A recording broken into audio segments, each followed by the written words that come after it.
que les va a respaldar y les ha estado respaldando hasta el día de hoy, y así seguirá siendo, mis hermanos. Así que confiemos en Él. Amén. Vamos a orar en esta mañana. Amado Señor, damos gracias por tu provisión, Señor, tu provisión divina, el gran regalo que hoy podemos nosotros disfrutar, ese gran regalo llamado salvación. No merecíamos, Señor, nuestro destino final era el lago de fuego, y de eso fuimos conscientes en un momento de nuestras vidas, cuando tu glorioso evangelio alumbró, Señor, nuestro entendimiento al oír tu palabra, porque tú enviaste con amor a personas para que nos hablaran del mensaje glorioso de salvación. Y una vez que oímos, Señor, y entendimos y creímos, el sello de tu Santo Espíritu vino sobre cada uno de nosotros. Por eso, Señor, damos gracias por ese regalo inmerecido, y rogamos para que nos ayudes a vivir por fe y para fe. Damos gracias y oramos en el nombre de nuestro Señor Jesucristo. Amén y amén. En esta mañana yo quiero compartir un texto que le he titulado Tus pecados te son perdonados.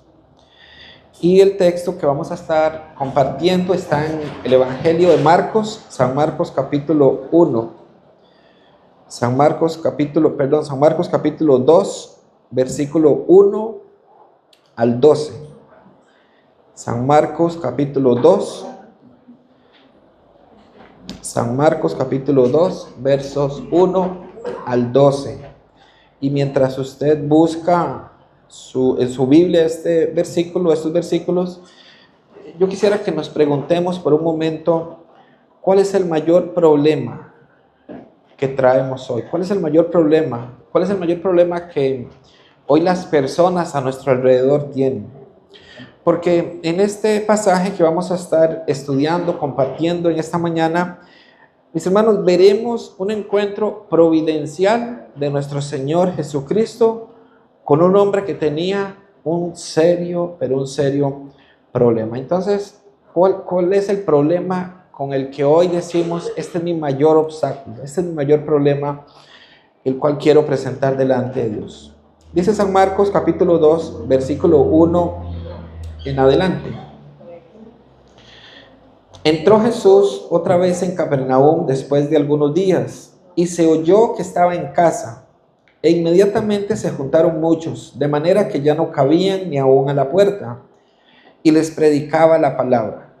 Entonces vinieron a él unos trayendo un paralítico que era cargado por 4, y como no podían acercarse a él a causa de la multitud, descubrieron el techo de donde estaba, y haciendo una abertura bajaron el lecho en que yacía el paralítico. Al ver Jesús la fe de ellos, dijo al paralítico: Hijo, tus pecados te son perdonados. Estaban allí sentados algunos de los escribas, los cuales cavilaban en sus corazones: ¿por qué habla este así? Blasfemias dice. ¿Quién puede perdonar pecados sino solo Dios? Y conociendo luego Jesús en su espíritu que cavilaban de esta manera dentro de sí mismos, les dijo: ¿por qué caviláis así en vuestros corazones? ¿Qué es más fácil decir al paralítico: tus pecados te son perdonados? O decirle: levántate, toma tu lecho y anda. Pues para que sepáis que el Hijo del Hombre tiene potestad en la tierra para perdonar pecados, dijo al paralítico: a ti te digo, levántate, toma tu lecho y vete a tu casa. Entonces él se levantó enseguida y tomando su lecho salió delante de todos, de manera que todos se asombraron y glorificaron a Dios, diciendo: nunca hemos visto tal cosa. Ahora, mis amados, después de haber leído este texto, yo quiero que por un momento intentemos colocarnos en los zapatos. Hay varios personajes, uno de ellos es el paralítico, evidentemente, pero por otro lado está la multitud y por otro lado están los amigos de ese paralítico. Yo quiero que por un momento nos pongamos, intentemos ponernos en los zapatos de este hombre paralítico. Está en una situación que hoy, por supuesto, y no le voy a a restar para nada el problema de alguna enfermedad. Pero mis amados hermanos, en los tiempos de nuestro Señor Jesucristo no habían fisioterapeutas, no había analgésicos. Entonces, una situación, una enfermedad como esta era muy, pero muy pesada de llevar. Un hombre que probablemente su única vista era hacia el techo, porque él estaba postrado, él estaba acostado en una camilla, él necesitaba ayuda para todo. Quizá usted puede hacerlo, levantarse solito, solita, sin necesidad de ayuda, pero ese hombre necesitaba la ayuda de alguien. Este hombre necesitaba la ayuda posiblemente para vestirse, para sus necesidades básicas. Este hombre iba a necesitar siempre ayuda. Entonces la pregunta que yo hago en esta mañana es, ¿cuál era el problema de este hombre? ¿Cuál sería el deseo de su corazón en algún momento? Poderse levantar posiblemente. Quizás ese fue el sueño con el que él despertó muchas veces. Hay un escritor que describe la condición de este hombre y da algunas palabras que tal vez podrían hoy ayudarnos a entender un poquito mejor la condición emocional con la que este hombre estaba en ese momento. Entonces, este escritor dice que este paralítico estaba en total dependencia, así es, estaba en total humillación. Era un hombre que estaba en confinamiento, aburrimiento, soledad, frustración, vergüenza y hasta desesperación. Todo esto que les estoy diciendo son situaciones emocionales con las que él vivía. Era algo frustrante para él, era algo vergonzoso, era desesperante estar solo, pero a la vez necesitar la ayuda para que alguien estuviera allí para lo que él iba a necesitar. Entonces, era una situación bien complicada. ¿Sí se entiende? Era una situación bien, pero bien difícil la que este hombre ahora está teniendo. Sin embargo, se rumora, se dice que Jesús está llegando a la ciudad donde justamente este paralítico también vive, Capernaum. Ahora se dice, Jesús está cerca de Capernaum. Y esos muchachos, esos amigos, toman la decisión de ir. Ahora bien, mis hermanos, algunos datos interesantes es que para la época de Jesús, para los tiempos de Jesús, habían dos cosas que llamaban mucho la atención. Cuando alguien aparecía y llamaba la atención al punto que la multitud se iba. Y era cuando venía alguien, un maestro con buena enseñanza. Cuando había alguien enseñando, un buen maestro, ellos iban. No importa lo que fuera a enseñar, pero queremos oír. Eso tenían los judíos. Y no solamente eso les llamaba la atención. Les llamaba la atención los milagros. Les llamaba la atención los milagros que sucedían alrededor. Y si ustedes se ponen a pensar, Jesús era un maestro y Jesús hacía milagros. Entonces Jesús cumplía con dos, por decirlo así, dos requisitos que los judíos querían y esperaban de alguien. Por eso es que donde Jesús llegaba, las multitudes lo seguían. No todo necesariamente por creer en su mensaje, sino para ver qué trae este hombre, para escuchar qué es lo que trae y para ver sus milagros. Entonces Jesús adquiere esa fama, si me permiten usar esa expresión. Jesús se hace conocido, se hace famoso por eso. Veamos el versículo 1 del capítulo 2, que es nuestro texto de esta mañana. Entró Jesús otra vez en Capernaum después de algunos días y se oyó que estaba en casa, se oyó. E inmediatamente se juntaron muchos, de manera que ya no cabían ni aún a la puerta, y les predicaba la palabra. Ahora bien, hay varios detallitos que me gustaría ir explicando para tener una mejor comprensión. Siempre he pensado que es bueno cuando leemos hacernos preguntas del texto, y eso nos ayuda a entender de mejor manera. En Israel, las casas tenían escaleras para poder subir y caminar por los techos. Ahora, eran techos de madera, generalmente cubiertos con arcilla, con barro, con ramas. Ese era el tipo de techo. Entonces, esos muchachos utilizan una de estas escaleras para poder llegar. Dice el versículo 3. Entonces vinieron a él unos trayendo un paralítico que era cargado por 4. Y como no podían acercarse a él a causa de la multitud, descubrieron el techo de donde estaba, y haciendo una abertura, bajaron el lecho en el que yacía el paralítico. Al ver Jesús la fe de ellos, dijo al paralítico: hijo, tus pecados te son perdonados. Yo quiero, mis hermanos, de verdad que podamos hacer un esfuerzo de meternos en esta historia. Y creo que una buena manera de hacerlo es ilustrar este escenario donde estamos nosotros acá. Yo estoy ahorita predicando la palabra de Dios. Piensen por un momento, ¿qué pasaría si sobre mi cabeza empieza a caer borolas de gypsum? ¿Qué pasaría? Eso llamaría la atención, eso distrae.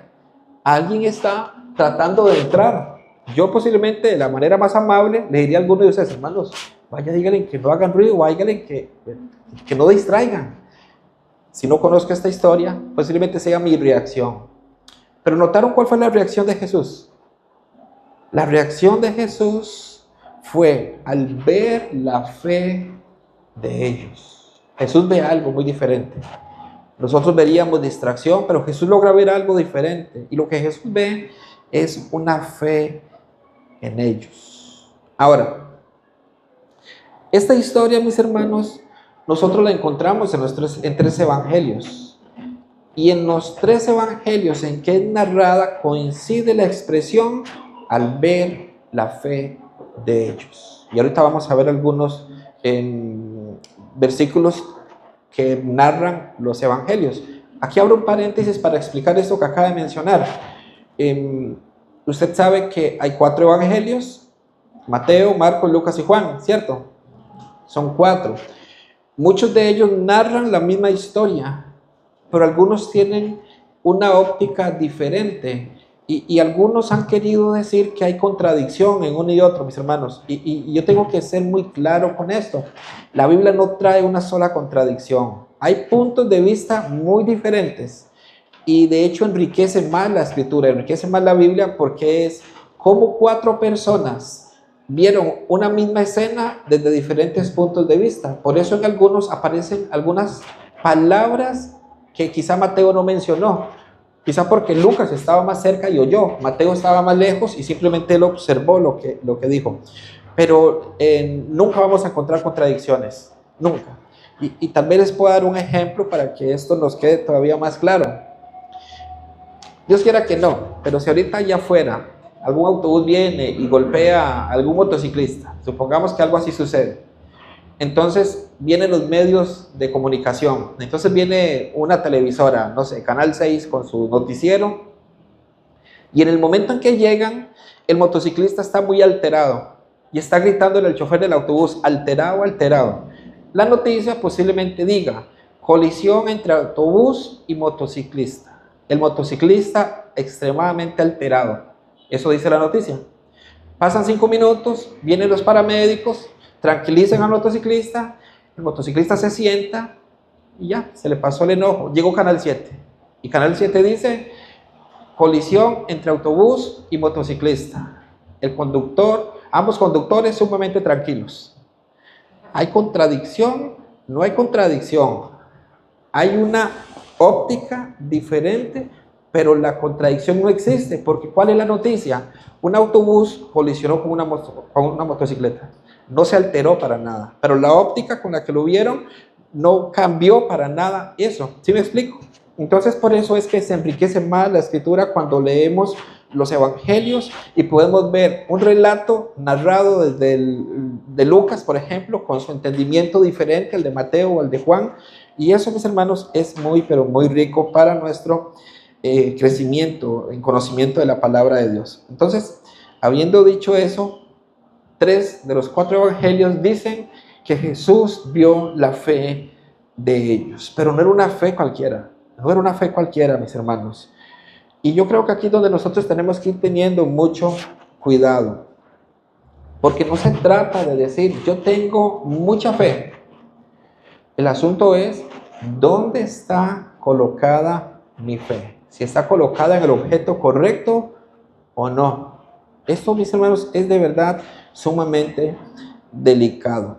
Ahora bien, ¿qué esperaríamos después de que Jesús ve la fe de ellos?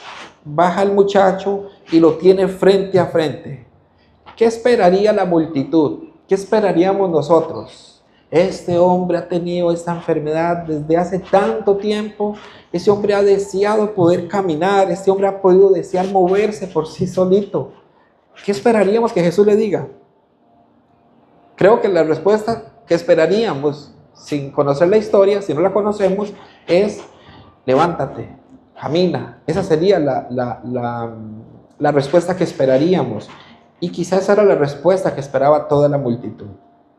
Sin embargo, Jesús ve algo diferente, mis hermanos. Jesús ve algo diferente. Y aquí es donde está nuestra responsabilidad para poder comprender y para poder pedirle al Señor ese discernimiento de cómo yo debo de ver el mundo, cómo yo debo caminar, cómo yo debo tomar mis decisiones. Yo quiero que usted me acompañe a Isaías.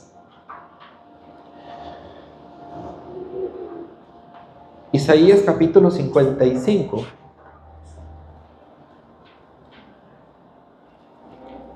Isaías capítulo 55 y versículo 8 y 9. Isaías capítulo 55, versículo 8 y versículo 9. Lo tenemos. Lo podemos leer juntos. Dice Isaías 55, verso 8. Leámoslo juntos, mis hermanos. Dice: porque mis pensamientos no son vuestros pensamientos, ni vuestros caminos mis caminos, dijo Jehová. Como son más altos los cielos que la tierra, así son caminos más altos que vuestros caminos, y mis pensamientos más que vuestros pensamientos. Nuestros pensamientos son limitados, pero los de Dios son más amplios, más altos, dice el profeta Isaías. Jesús ahorita encuentra una necesidad mayor en este hombre, pero nosotros en nuestra humanidad tendemos a ver lo que nuestros ojos naturales llegan a ver. Jesús está viendo algo diferente. Y Jesús dice, mis hermanos, una de las expresiones más lindas que podemos encontrarnos en la Escritura. En el versículo 5 de Marcos 2, que es el relato de hoy, nuestro texto de esta mañana, dice que él vio la fe. Dice el versículo 5: al ver Jesús la fe de ellos, dijo al paralítico: hijo, tus pecados te son perdonados. La necesidad que ve Jesús es muy diferente. Ahora bien, yo quisiera que sin necesidad de que deje ese relato, porque vamos a estar en ese relato, usted pueda mover sus hojitas para que vaya a Mateo. Mateo cuenta la misma historia, pero Mateo agrega algunas palabras que él escuchó probablemente en esta escena. En Mateo capítulo 9 vemos nosotros esa misma historia. Dice Mateo 9, San Mateo capítulo 9 y versículo 2.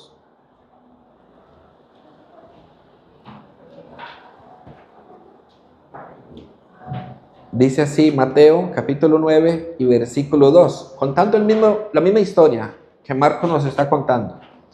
Pero Mateo dice así: y sucedió que le trajeron un paralítico tendido sobre una cama. Y al ver Jesús la fe de ellos, dijo al paralítico: ten ánimo, hijo, tus pecados te son perdonados. Y quise intencionalmente que fuéramos a ese texto, mis hermanos, porque la palabra que Jesús está utilizando, cuando Jesús dice ten ánimo, eso lo que significa es celebra, alégrate, gózate, disfruta. Es una expresión que Jesús le está diciendo a este hombre: tienes que alegrarte, porque tus pecados te son perdonados. Mis hermanos, para todos lo urgente era su enfermedad, pero para Jesús no era así. Para Jesús lo urgente era su alma, era su corazón. Era lo más importante para nuestro Señor, su salvación. Por eso yo pregunto en esta mañana: ¿estamos conscientes del regalo que hemos recibido? Y saben, mis hermanos, me veo en la obligación de hacer esas preguntas porque es mi responsabilidad como pastor. Algunas veces es más fácil aprender cuáles son las respuestas que tengo que dar. Si el pastor le pregunta si usted es justo o pecador, responda justo. Entonces, ¿justo o pecador? No, justo. Pero aprendemos a veces a responder sin concientizar en nuestra respuesta. ¿Me explico? A veces no somos tan conscientes del regalo que hemos recibido, que es la salvación. Y eso es sumamente peligroso. Es muy peligroso porque no se trata de repetir palabras, de responder de la forma correcta, sino que eso que estamos oyendo, que estamos entendiendo y creyendo, descienda a nuestro corazón. Con el corazón se cree para justicia, dice la Escritura. Con el corazón se cree para justicia. ¿Cuál justicia? La justicia de nuestro Dios. Entonces, Jesús le está diciendo, tus pecados te son perdonados, son quitados. Pero yo tengo otra pregunta para ustedes. Este hombre ya vimos que su condición era una condición bien complicada. Jesús le está diciendo, tus pecados te son perdonados. Mis hermanos, seamos muy honestos. Este hombre tendría la condición para ir a robar un banco. Qué difícil, ¿verdad? Ese hombre tendría la condición para ir a matar a una persona. O sea, quizá la respuesta de muchos sea, bueno, sí hay posibilidad, pero son mínimas, son mínimas. Y podemos de esa manera ir agregando cada uno de los pecados que nosotros conocemos. ¿Podía ese hombre pecar de esa manera? ¿Podía ese hombre adulterar? Pero, y aquí donde Jesús está enfocando, en que el pecado que hay en el ser humano, en el corazón del ser humano, mis hermanos, la fuente que hay allí no se puede solucionar con obras. No es posible hacerlo con obras. Por eso es necesario que nosotros, quienes predicamos, una y otra vez insistamos en esto. No es dejar de hacer o empezar a hacer.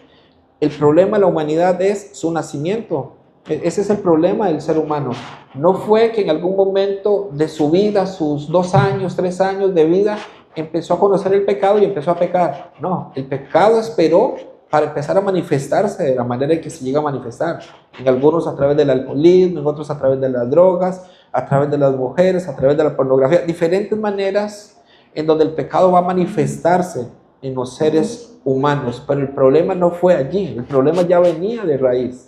Ya venía de raíz, por eso el Salmo 51:5 dice, en pecado me concibió mi madre. Una herencia, es una herencia. Yo no hice nada, no hizo nada, es una herencia. Fue algo que se trasladó. Dice Romanos capítulo 5 y versículo 12, por tanto, como el pecado entró en el mundo por un hombre. Fue allí, mis hermanos. Ese es el problema serio de la humanidad. Ese es el problema. Y Jesús en esta historia que estamos nosotros leyendo, meditando hoy en esta mañana acá, nos lleva o debería llevarnos a preguntarnos, ¿soy consciente del regalo que he recibido? Porque el Señor le dice, alégrate, gózate, regocíjate, porque tus pecados te son perdonados. Claro, Jesús conoce nuestros pensamientos. Jesús conoce cuál es nuestra manera de ver el mundo. Por eso es, mis hermanos, y si usted me puede acompañar a Proverbios 21, Proverbios capítulo 21, versículo 2. Proverbios capítulo 21, versículo 2. Dice así la palabra de Dios. Proverbios 21, versículo 2. Todo camino del hombre es recto en su propia opinión. No, es que yo sé que es de esta manera. Esa es mi opinión. Dice, todo camino del hombre es recto en su propia opinión. Pero Jehová pesa los corazones. Dios conoce los corazones. Mis hermanos, ayer, y son los primeros que van a escuchar este testimonio, ayer tuve una experiencia que yo le decía a mi esposa, nunca antes había tenido esta experiencia. Y fue una familia, me pidió, una familia de la congregación, y tienen un muchacho que está hundido en el alcohol, pero es un muchacho muy preparado. Él maneja 6 idiomas, Es un muchacho que ha tenido los mejores empleos en instituciones de nuestro país. Es un hombre sumamente preparado. Y dice que él le decía, tráigame un pastor, tráigame un pastor. Entonces ellos me dicen, pastor, ¿usted cree que pueda visitarlo? Inmediatamente le dije, y fui. Y cuando yo entré a esa casa, él salió y él quería intimidarme y él me decía, ¿tiene miedo, verdad? Yo, no, ¿por qué? ¿Está preparado? ¿Estoy preparado para qué? Y ya yo vi que el muchacho estaba con serios problemas. Entonces él empezaba a decirme, oigo voces, y me dicen que lo mate, ¿verdad? Para no cansarlos con la historia, el problema o el mensaje al corazón de él era precisamente este: usted necesita nacer de nuevo. Y él se resistía y se resistía, y en un momento él tomó un cuchillo, se fue a la cocina, tomó un cuchillo y venía para donde mí. Y de verdad yo no sentí ganas de correr ni de defenderme. Y yo nada más dije, Señor, estoy predicando tu palabra. Si es el momento de partir, ¿verdad? Espero haberlo hecho bien. Fue mi oración. Y él se vino y se detuvo a 3 metros tal vez de mí y se tiró al sillón y me dijo, yo no puedo. Y empezó a discutir, era el mismo, algún problema en su mente estaba teniendo. Y entonces me dio pie para seguir con el mensaje. Y empecé a hacerlo leer la escritura, porque él me insistía, ¿cuál es el poder que usted tiene? Y yo le decía, yo no tengo ningún poder. Si usted quiere que alguien le saque demonios, se equivocó conmigo, porque yo no vengo a sacarle demonios, yo vengo a predicar el evangelio, y ese poder del evangelio lo va a limpiar a usted. Y entonces él insistía, ¿cuál es su poder? ¿Cuál es su poder? Y yo, leámoslo juntos. Entonces le dije, abra su Biblia. Y es un hombre que conoció en algún momento, puesto que tenía su Biblia, buscó el texto, Romanos capítulo 1, que le pedí que abriera, y le dije, léame el versículo 16. Y él empezó a leerlo, porque no me avergüenzo del evangelio, porque es poder de Dios para salvación. Y mientras él leía eso, él lloraba y lloraba y lloraba. Y pude ver la misericordia y más que todo el poder de Dios, mis hermanos, de cómo a través de su palabra cualquier corazón es quebrantado. Es más, cualquier corazón es quebrantado cuando la palabra de Dios se expone y se es paciente para poder predicarla, para ser insistente. Todo camino del hombre es recto en su propia opinión. Él me decía, yo fui presentado de niño, yo me bauticé a mis 10 años, me decía él. Y yo le decía, obras. Y él seguía presentándome argumentos y luego terminaba diciéndome, es que su Dios a mí no me quiere. Y yo le decía, le voy a dar una muestra de cómo Dios a usted lo ama. El que yo esté aquí sin conocerlo, arriesgando mi vida para predicar el evangelio, ese es el amor de Dios hacia usted. Y entonces el Señor permitió varios momentos durante esas 2 horas que estuve con él para poderlo confrontar, para poderle presentar el amor de Dios, no el evangelio en su plenitud, porque él necesita reconocer. Y ese es el serio problema del ser humano, no reconocer su condición como pecador. Y mis hermanos, si ustedes pueden ver cada una de las escenas de nuestro Señor Jesucristo, su espada estuvo tan afilada como para descubrir a aquel hombre o aquella mujer en su condición de pecado. La mujer adúltera estaba lista y preparada para morir. ¿Por qué? Porque la ley así lo decía. El ladrón de la cruz, después de injuriar a nuestro Señor, él dice un momento, nosotros merecemos morir, merecemos. ¿Ven el reconocimiento? Nosotros merecemos morir por lo que hemos hecho, pero él no merece morir. Eso, mis amados hermanos, es la humildad, el reconocimiento aplastando el orgullo que nos dice, yo no me equivoco, yo tengo razón, el camino que yo tengo es recto, según mi propia opinión. Ese pensamiento tiene que ser destruido, ese pensamiento tiene que ser derribado.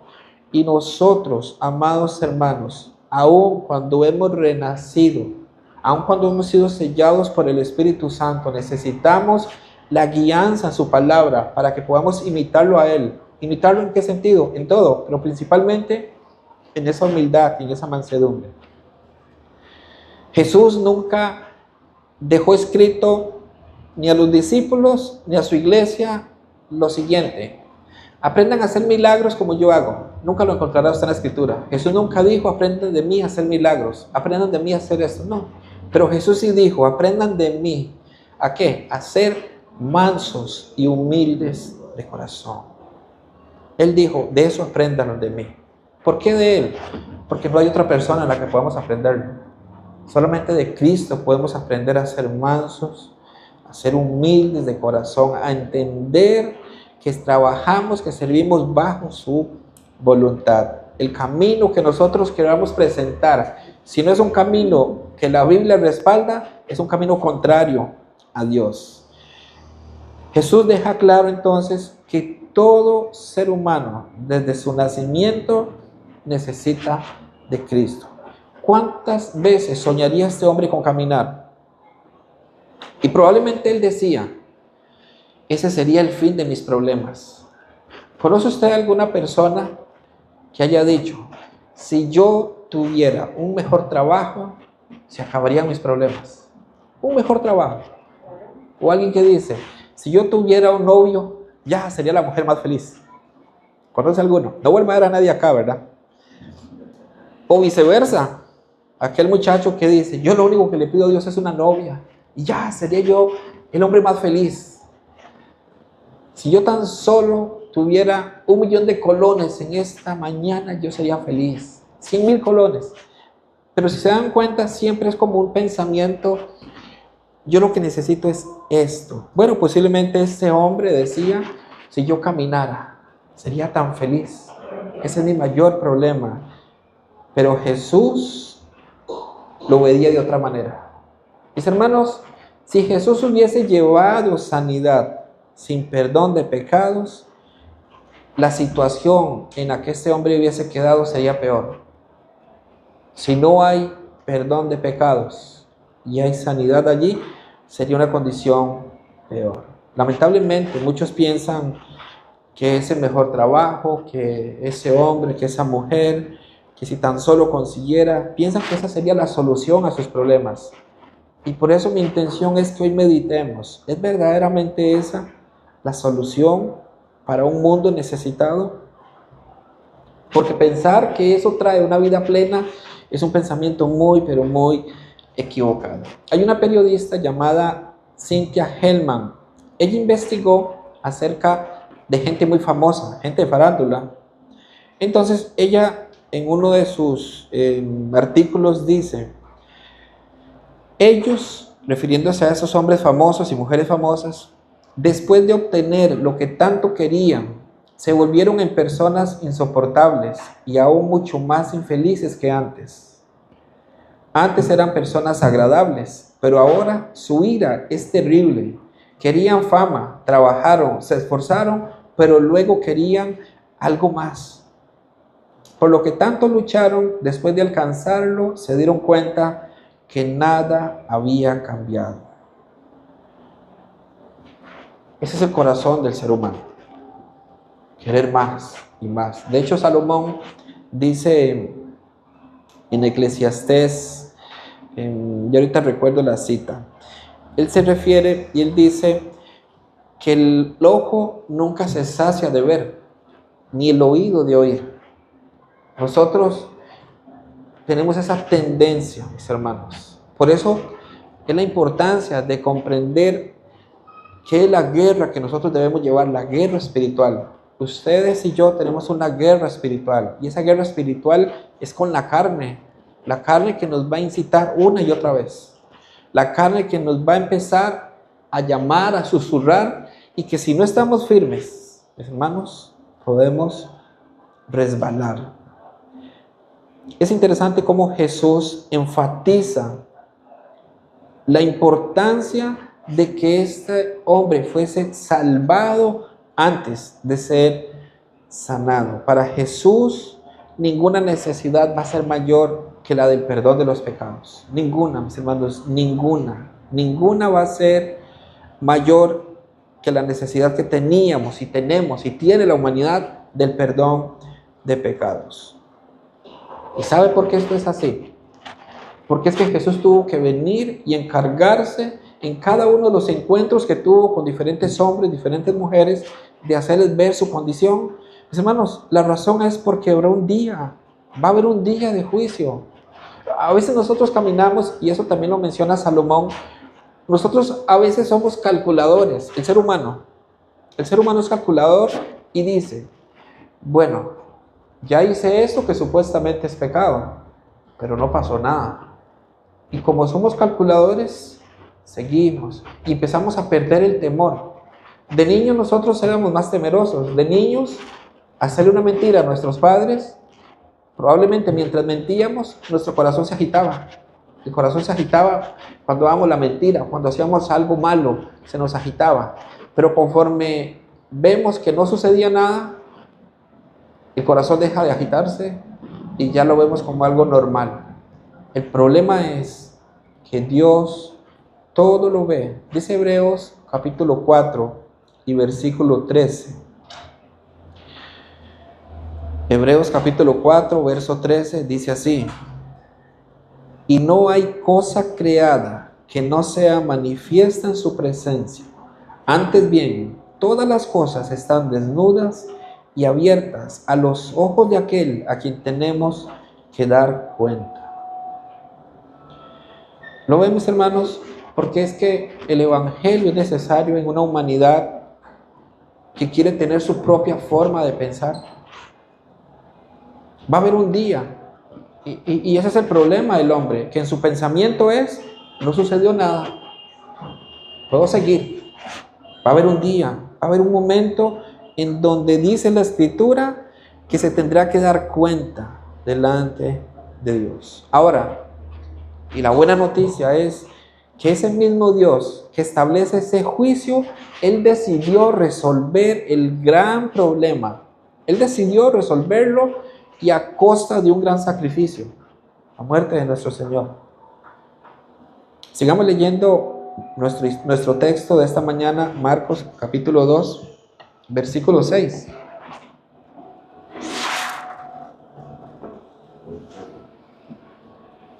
San Marcos 2, versículos 6 al 8. Dice así: estaban allí sentados algunos de los escribas, los cuales cavilaban en sus corazones. ¿Por qué habla este así? Blasfemias dice. ¿Quién puede perdonar pecados si no solo Dios? Versículo 8. Y conociendo luego Jesús en su espíritu que cavilaban de esta manera dentro de sí mismos, les dijo: ¿por qué caviláis así en vuestros corazones? Caviláis, ¿sabemos qué es caviláis? Es pensar, ¿verdad? Están pensando. Noten que no están hablando entre ellos.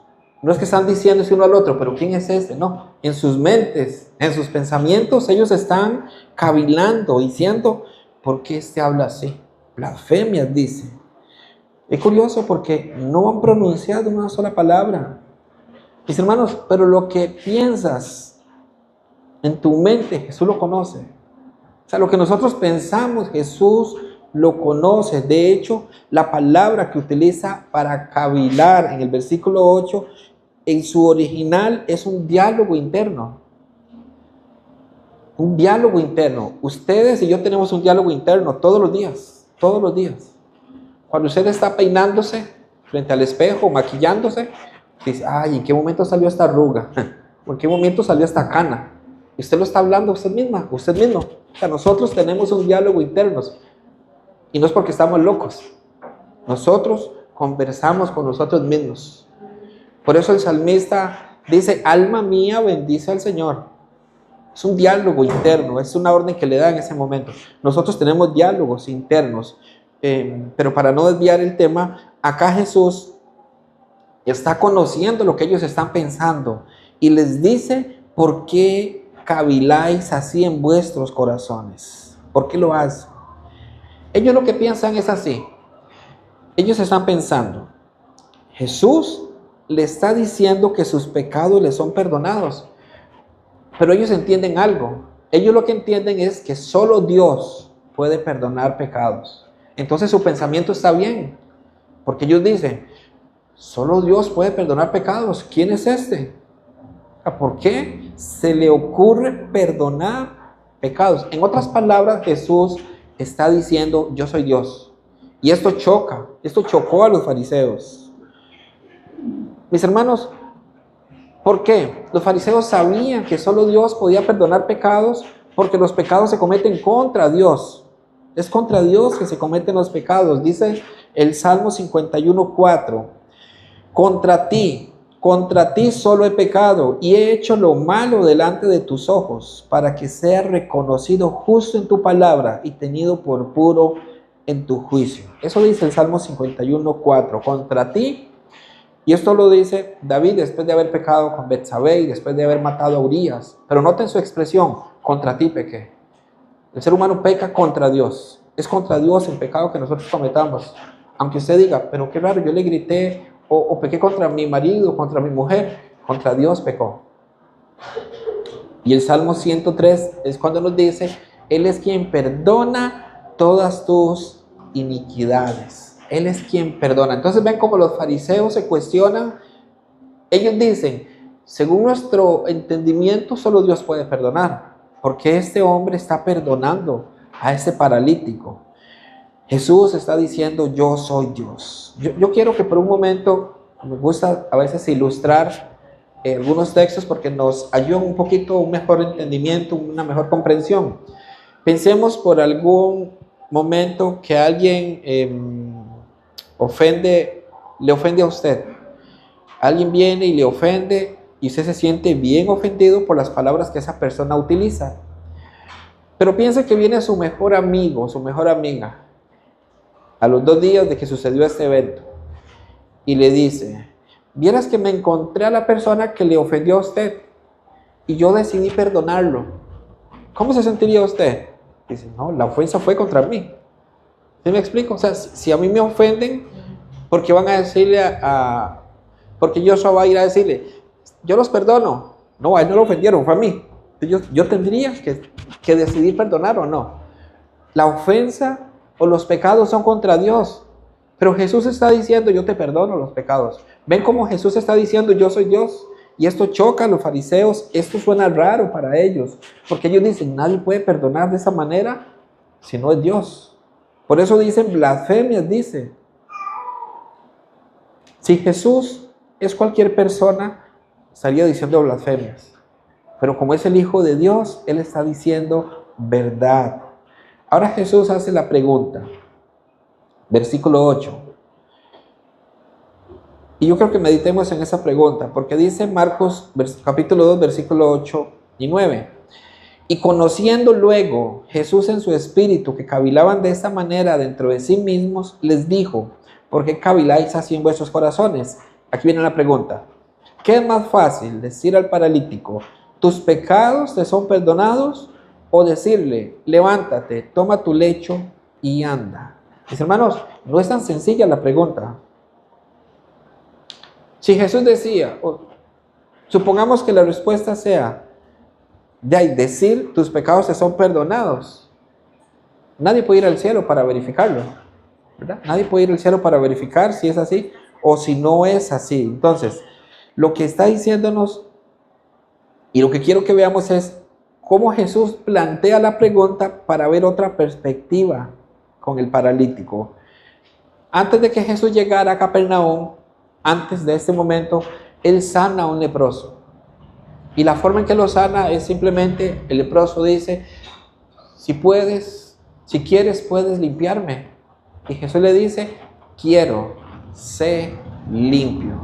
Y sanó. Entonces Jesús tenía el poder para sanar. Ellos lo sabían porque lo habían visto, lo habían oído. Ellos sabían que Él podía sanar. Vean cómo la pregunta de nuestro Señor es diferente. La pregunta de Él es para que ellos se den cuenta que para perdonar pecados no era algo tan sencillo. No era algo tan sencillo. Dice el versículo Marcos 1:41, que es donde está ese momento en que Él sana al leproso. Y Jesús, teniendo misericordia de él, extendió la mano y le tocó y le dijo, quiero, sé limpio. ¿Ven? Simplemente las palabras y el leproso fue sanado. Lo mismo podía haber ocurrido acá, lo mismo exactamente. Era más fácil sanarlo que darle el perdón, mis hermanos. Jesús solamente decía, levántate, y sucedía. Ya ellos sabían de esto, pero para perdonar pecados, Él necesitaba cargar el pecado. No sé si se ha preguntado, nosotros fuimos perdonados de nuestros pecados, ¿y cuál es nuestra explicación a esto? Porque Jesús vino a este mundo a morir, primeramente a vivir para cargar su pecado y mi pecado, para después morir y luego resucitar.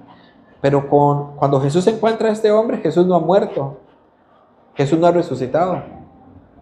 ¿Por qué Jesús hace esto? ¿Por qué Jesús hace esto? Es más, en el Antiguo Testamento, ¿cómo lograron ser salvos? ¿Cómo lograron ellos nacer de nuevo si Cristo no había llegado? Bueno, la respuesta la encontramos en la misma escritura. Hebreos capítulo 11 nos habla de esto y de algunos personajes. Dice Hebreos capítulo 11, versículo 4. Por la fe, esa es la clave. Por la fe, Abel ofreció a Dios más excelente sacrificio que Caín, por lo cual alcanzó testimonio de que era justo, dando Dios testimonio de sus ofrendas y muerto aún habla por ellas. Por la fe se alcanzaba salvación. Dice el versículo 13 de Hebreos 11. Conforme a la fe murieron todos estos, sin haber recibido lo prometido, sino mirando de lejos y creyéndolo y saludándolo y confesando que eran extranjeros y peregrinos sobre la tierra. Entonces, el perdón de pecados no es algo tan sencillo, mis hermanos. No era tan sencillo. Alguien tenía que pagar. Alguien tenía que pagar. Acompáñenme a Marcos 8, verso 31. San Marcos capítulo 8, versículo 31. Describe un poquito lo que tenía que suceder para que el perdón de pecados se diera. La pregunta que Jesús les hace es, ¿qué es más fácil? ¿Perdonarlo o sanarlo? Bueno, esa es la pregunta que Él les hace. Vea lo que dice Marcos 8, 31. Y comenzó a enseñarles que le era necesario al Hijo del Hombre padecer mucho y ser desechado por los ancianos, por los principales sacerdotes y por los escribas, y ser muerto y resucitar después de 3 días. Ahora pregunto, ¿era fácil eso? Para nada fácil. Era necesario esto para poder llegar a ese momento y decir, tus pecados te son perdonados. Yo tengo 3 hijos y ahora son muchachos grandes de 24, 23 y 19 años. Pero cuando estaban más pequeños, nos sentábamos a almorzar o a cenar, ellos se sentaban y ellos almorzaban gratis. Bueno, lo siguen haciendo, pero doy el ejemplo de niños. Ellos se sentaban, comían de gratis, pero yo pregunto, ¿es de gratis que la comida llegue a la casa? Alguien tiene que trabajar, alguien tiene que esforzarse, alguien tiene que pagar el precio para que a la mesa se sirvan los alimentos que los hijos consumen. Mis hermanos, la salvación fue gratis para usted y para mí, sí, pero alguien tuvo que pagar un precio. O sea, alguien pagó con sangre para que usted hoy pueda sentarse y decir, yo soy justo delante de Dios, yo soy salvo delante de Dios. Alguien pagó un precio y eso no se nos puede olvidar nunca. Nunca puede recaer sobre nuestros hombros. Recayó sobre Jesucristo. Él pagó por nuestros pecados. Él lo hizo por amor, mis hermanos. Entonces, seguimos leyendo versículo 10, San Marcos 2, San Marcos capítulo 2, versículo 10.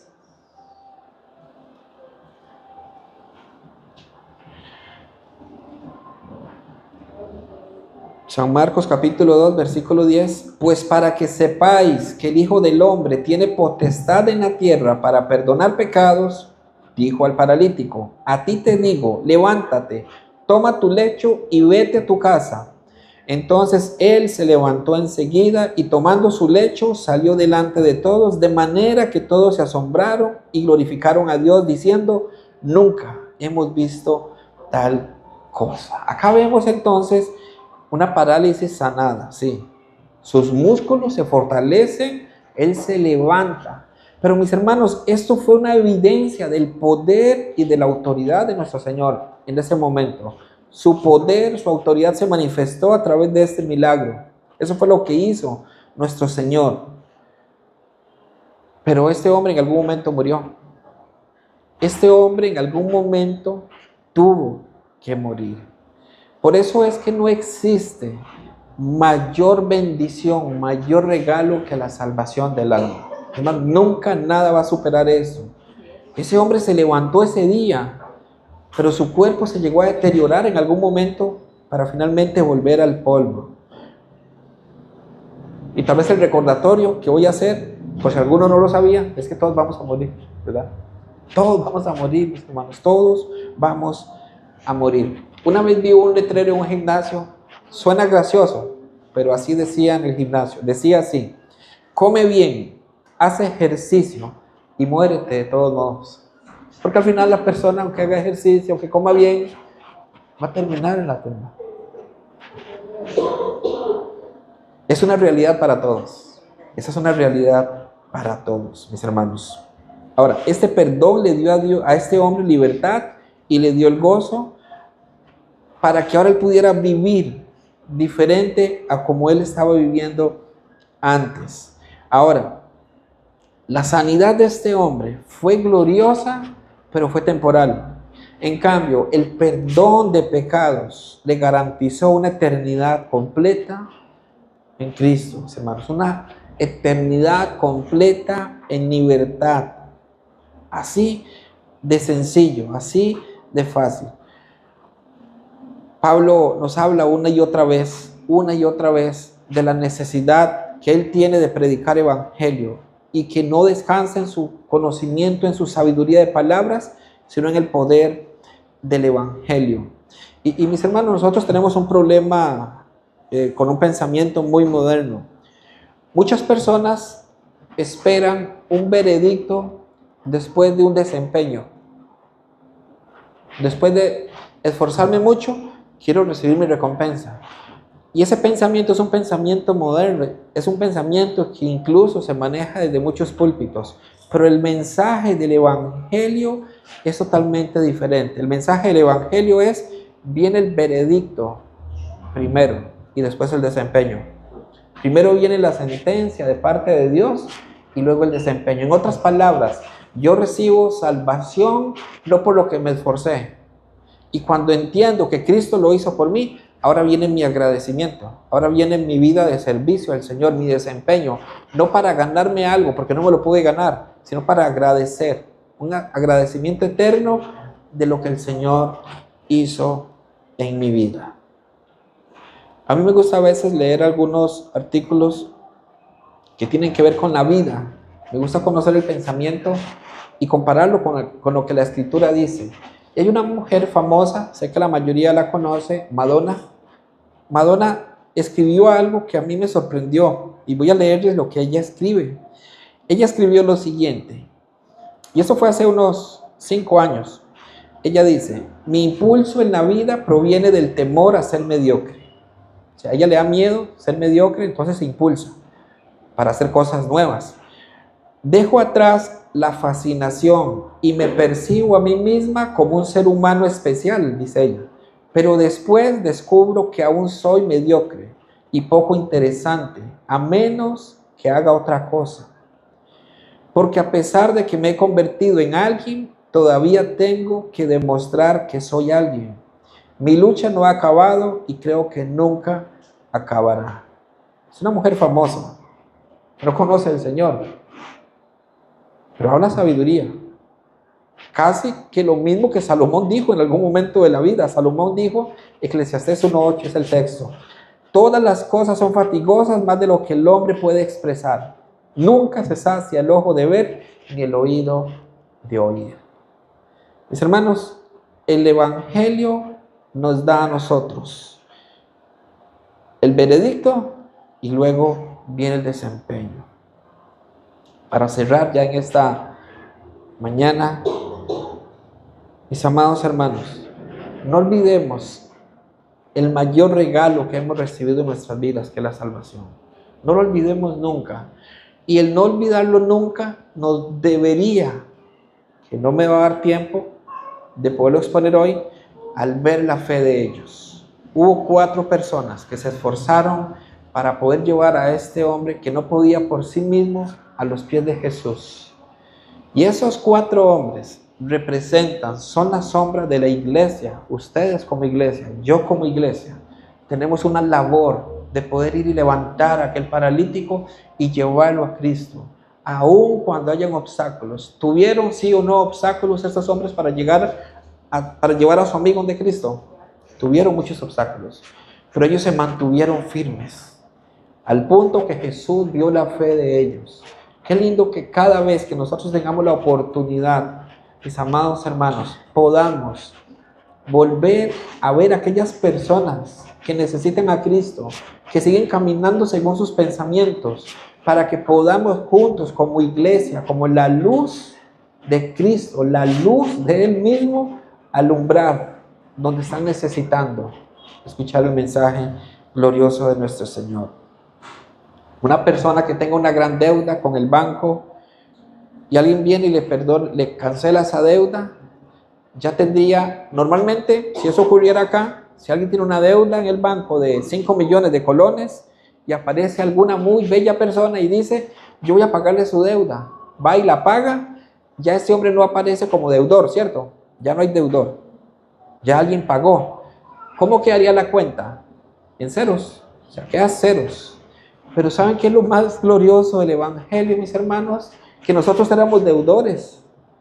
Y cuando Cristo paga por nuestras deudas, no quedamos en cero, quedamos con la justicia de Dios. Y esto es glorioso. El que oye mi palabra y cree al que me envió, tiene vida eterna y no vendrá a condenación, mas ha pasado de muerte a vida. ¿Cuántos creen eso? Amén. Vamos a orar. Amado Señor, damos gracias en esta hora en que has permitido que nos hayamos reunido, Dios, como iglesia. Gracias porque hemos adorado, hemos entonado himnos, Señor, para ti.